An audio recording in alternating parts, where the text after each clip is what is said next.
kwento! Ano yun? Halina't pakinggan ninyo ako! Smash hit ngayon sa internet ang Kiyomi na ang ibig sabihin ay magpakyut sa salitang Korean. Panoorin ang mga baliw, hindi po pala, baliw na baliw sa isa na namang K-pop sensation sa mga kwento ni Mark Logan.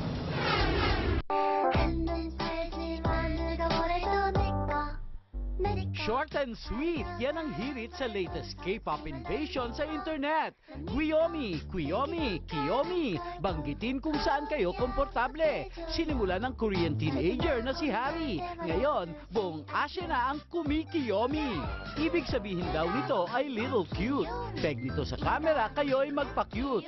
Magpa-cute, huwag mana-cute.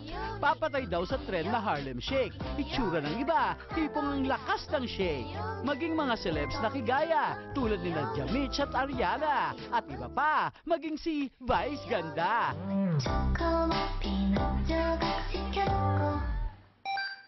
At buong Showtime barkada.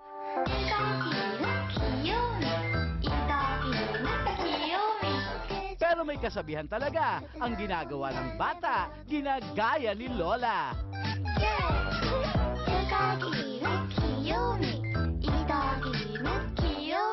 Sige na, mahirap magtampo ang matanda. Nagkukulong sa kabinet, sige ka. Ayaw maligo, halaka.